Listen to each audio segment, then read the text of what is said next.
এদিকে বিরূপ আবহাওয়ার মধ্যেও এইচএসসি এবং সমমানের পরীক্ষা নেওয়ার প্রতিবাদে দেশের বিভিন্ন জেলায় শিক্ষামন্ত্রীর পদত্যাগের দাবিতে বিক্ষোভ করেছেন শিক্ষার্থীরা।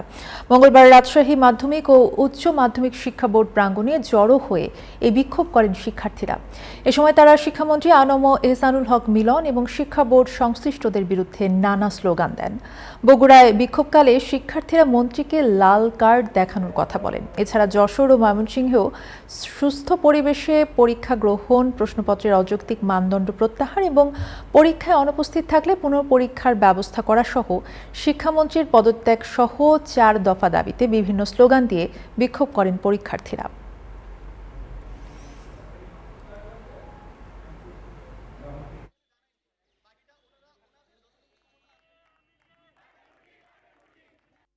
অতিরিক্ত পরিমাণে বন্যার কারণে অনেক শিক্ষার্থী পরীক্ষা দিতে না যেতে পারেন। তো এক মহিলা শিক্ষার্থী তাকে ফোন দিয়েছিল যে স্যার এরকম আমাদের বৈরূপ আবহাওয়ার মধ্যে যাওয়ার হচ্ছে না। তো তিনি আমাদেরকে ব্যঙ্গ করে বলেছেন যে আমরা নাকি ফার্মের মুরগি। আমরা অনেক রিকোয়েস্ট করছি ওনাকে, আমরা না পেরে অবশেষে আজকে রাজপথে নামছি। আগামী 24 ঘন্টার ভিতরে শিক্ষামন্ত্রী আমরা পদত্যাগ চাই। আমরা এ বিষয়ে আরও জানাতে আমাদের সহকর্মীরা যুক্ত আছেন। শুরুতেই খুলনায় মাকসুদ রহমানের কাছে যেতে চাই। মাকসুদ, এখন পরিস্থিতি কেমন দেখছেন? শিক্ষার্থীরা সকাল থেকে অবরোধ চালাচ্ছেন, এখনো অবরোধ চলছে কিনা, পাশাপাশি যানজট ভোগান্তি কেমন দেখছেন? ধন্যবাদ। শিক্ষামন্ত্রীর পদত্যাগের দাবিতে খুলনায় কিন্তু আন্দোলন কর্মসূচিতে নেমেছে বিভিন্ন শিক্ষা প্রতিষ্ঠানের শিক্ষার্থীরা। তাদের দাবি যে দুর্যোগপূর্ণ অবস্থা এবং বন্যা পরিস্থিতির কারণে যে ভোগান্তি তৈরি হচ্ছে তার মধ্যে এই পরীক্ষা নেওয়াটা অমানবিক। আমি যদি এখানকার চিত্রটা একটু দেখাতে যাই যে খুলনার শিববাড়ির মোড়ে কিন্তু পুরো অংশটা জুড়েই কিন্তু বিভিন্ন শিক্ষা প্রতিষ্ঠানের শিক্ষার্থীরা কিন্তু আসলে এই অঞ্চলটুকুকে ঘিরে রেখেছে এবং তারা কিন্তু শিক্ষামন্ত্রীর পদত্যাগ দাবি করছে। তারা বলছেন যে এই শিক্ষামন্ত্রী যে অমানবিক পরিস্থিতিটি তৈরি করেছেন তার কারণে কিন্তু তারা আসলে এই শিক্ষামন্ত্রীর পদত্যাগ দাবি জানাচ্ছেন এবং পরিস্থিতি উন্নতি হওয়া না পর্যন্ত কিন্তু তারা এই এইচএসসি পরীক্ষা স্থগিত দাবি জানিয়েছেন। আমরা যদি আন্দোলনত একজন শিক্ষার্থীর সাথে কথা বলতে চাই, কি দাবি নিয়ে আসলে আপনারা এখানে অবস্থান নিয়েছেন? আমাদের দাবি ফার্স্টেই পদত্যাগ না, আমরা অটো পাসও চাচ্ছি না, কিছুই চাচ্ছি না।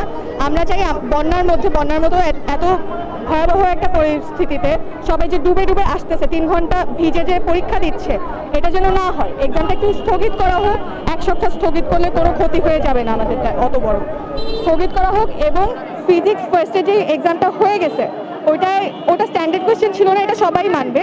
তো ওইটার জন্য আমরা বাতিল চাচ্ছি না, আমরা চাচ্ছি ওইটার জন্য গ্রেস মার্কস দেওয়া হয়। আপনি শুনছিলেন যে শিক্ষার্থীরা কিন্তু সুস্পষ্ট দাবি জানাচ্ছেন যে তারা এই বন্যা পরিস্থিতিতে পরীক্ষাটাকে স্থগিত রাখার জন্য। এই ছিল খুলনা থেকে সর্বশেষ। একই খবর জানতে আমরা যাচ্ছি ঢাকায় আমাদের সহকর্মী সুমনের কাছে। সুমন, জানাবেন ঢাকা আন্দোলন পরিস্থিতির সর্বশেষ খবর কি? সুমন।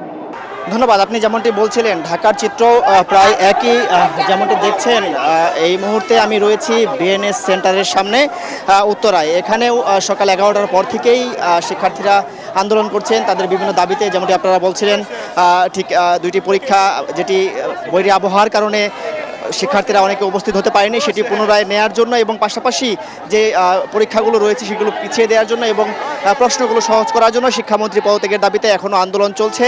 আপনারা দেখছেন ঠিক এখানে 11টার পর থেকে তীব্র রোদের মধ্যে শিক্ষার্থীরা এখানে অবস্থান করছে। আমরা তাদের সাথে কথা বলেছি, তারা যেমনটি বলেছেন আমাদের যে তাদের এই দাবিগুলো না মানা পর্যন্ত তারা এই রাজপথ ছাড়বেন না এবং এটি যতক্ষণ পর্যন্ত না মানবে ততক্ষণ তারা এখানে অবস্থান করবেন। এর ফলে আশেপাশে তীব্র যানজটের সৃষ্টি হয়েছে। আপনারা দেখছেন ঠিক ঢাকার প্রবেশমুখ আবদুল্লাপুরের এদিক থেকে কয়েক কিলোমিটার পর্যন্ত যানজটের সৃষ্টি হয়েছে। পাশাপাশি ঢাকা থেকে বের হওয়ার যেই পথটি রয়েছে আবদুল্লাপুর হয়ে উত্তরবঙ্গের দিকে যে বাসগুলো যায় সে এবং রাজধানীর পরিবহনগুলোও এখানে ঠিক 11টার পর থেকেই আটকে রয়েছে এবং প্রায় কয়েক কিলোমিটার যানজটের সৃষ্টি হয়েছে। আমরা সেখানে যাত্রীদের সাথে কথা বলেছি, তারাও যেমনটি বলছেন যে এই আন্দোলন যদি যৌক্তিক হয় তাহলে দ্রুত মেনে নেওয়ার জন্য তারা ব্যাপক ভোগান্তিতে পড়েছেন। পাশাপাশি শিক্ষার্থীদের অনুরোধ করছেন যেন এভাবে জনগণকে ভোগান্তিতে না ফেলে শান্তিপূর্ণ কর্মসূচি পালন করার জন্য এবং শিক্ষার্থীরা বলছেন তাদের নিয়ে যে বিরূপ মন্তব্য করা হয়েছে সেটি প্রত্যাহার করে শিক্ষামন্ত্রীর পদত্যাগ দাবি করছেন। পাশাপাশি আরেকটি বিষয় আপনাদের জানিয়ে রাখি, এখানে কিছুক্ষণ পরপরই যদি এই যানবাহন আটকা থাকলেও যেসব জরুরি পরিবহনগুলো রয়েছে, জরুরি সেবা রয়েছে, বিশেষ করে অ্যাম্বুলেন্স, সংবাদপত্রের গাড়ি বা বিমানবন্দরের যে যাত্রীগুলো তাদের জন্য যেসব সেবাগুলো রয়েছে সেই সব যানবাহন কিন্তু ছেড়ে দেওয়া হচ্ছে। তো সব মিলিয়ে আমি যদি বলি রাজধানী উত্তরায় শিক্ষার্থীরা এখনও পথে রয়েছেন, মাঝখানে 2 মিনিটের জন্য ছেড়ে দেওয়া হয়েছিল, আবার আন্দোলন চলছে, এখনও গাড়ি অবরুদ্ধ রয়েছে, দাবি না মানা পর্যন্ত তারা রাজপথ ছাড়বে না। এই ছিল আমার কাছে সর্বশেষ। ধন্যবাদ আপনাদের দুজনকেই। পরীক্ষার্থীদের আন্দোলন নিয়ে সর্বশেষ পরিস্থিতি জানাচ্ছিলেন সহকর্মীরা।